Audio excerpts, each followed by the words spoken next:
toddler's laughter sounds different at 3 a.m.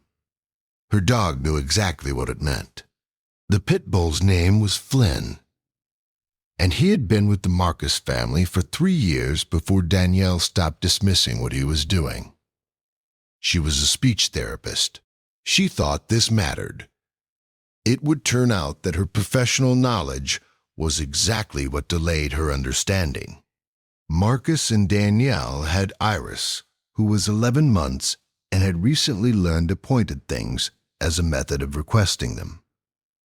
She pointed at Flynn constantly. He bore this with the patience of an animal who had already decided that Iris was the most important thing in the building. The behavior started on a Monday, nothing obvious. Flynn began positioning himself between Iris and a specific area of the house.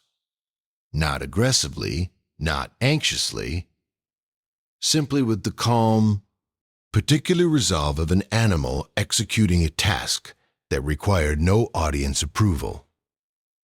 He would stand there. He would wait. If Iris moved toward the area, he moved with her. If she reached for something, he was already there. Danielle moved him the first time. He returned before she'd crossed the room. She moved him the second time with greater deliberateness. He returned in under 4 minutes. By the third day, she'd begun consulting her speech therapist colleagues about canine resource guarding. The wrong question, arriving from the wrong framework, producing entirely wrong conclusions. Her expertise was the problem. She had a category for what she was observing. The category was incorrect. Marcus was less certain. He had no professional framework to apply, which meant he was watching what was actually happening instead of watching for confirmation of what he already thought was happening. He mentioned it to his brother. His brother said he'd heard of something like this. Marcus said he'd heard of it too. Neither of them said the thing out loud because it sounded like the kind of thing you didn't say until you had proof. On the 7th night, Danielle sat on the kitchen floor at 11 p.m. with her back against the refrigerator, watching Flynn maintain his position near the area he'd been attending to all week. She had a cup of coffee she wasn't drinking. She had her phone with a browser open to a veterinary behavior website she wasn't reading. She was watching the dog. He turned and looked at her once, directly, the kind of look that carries information. Then he turned back. 2 days later, the thing happened. The details are specific, which is why they matter. Flynn began a behavior he had never exhibited in 3 years. He moved from his position and pressed himself against Marcus's legs repeatedly, in the direction of the phone that was sitting on the counter. Marcus reached for it. Flynn continued pressing toward it. Marcus called the number he needed to call. What the arson investigator found was electrical fire behind the changing table. The arson investigator explained the science afterward. Dogs can detect smoldering PVC insulation compounds.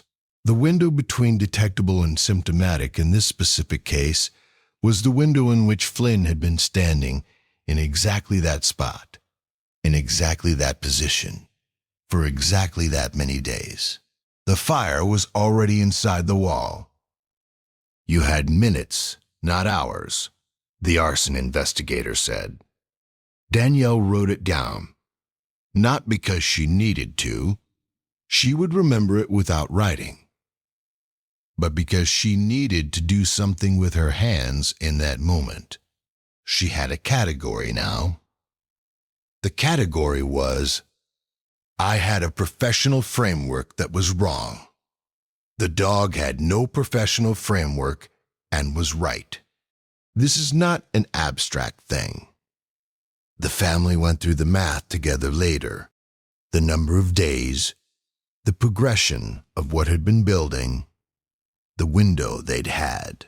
Flynn had started attending to the situation before any instrument would have detected it, before any symptom would have been visible, before any human sense would have registered anything as wrong.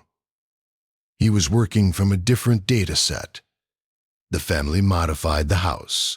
They had the inspection. They followed the protocol. They thanked everyone they were supposed to thank. What they couldn't do was fully account for Flynn's contribution in any of the official paperwork. There wasn't a field for it.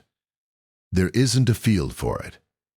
The arson investigator put early detection in the report. Early detection is accurate. It is also incomplete. Danielle sits differently on the kitchen floor now.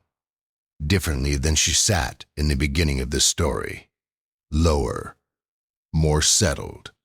With Flynn beside her instead of across the room from her. She had 20 years of professional training.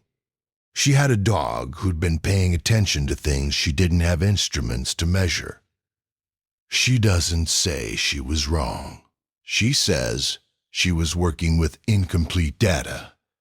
Flynn has no opinion on the distinction. He is busy attending to Iris, who is 11 months and has recently learned that pointing at the dog works somewhat better than pointing at most other things.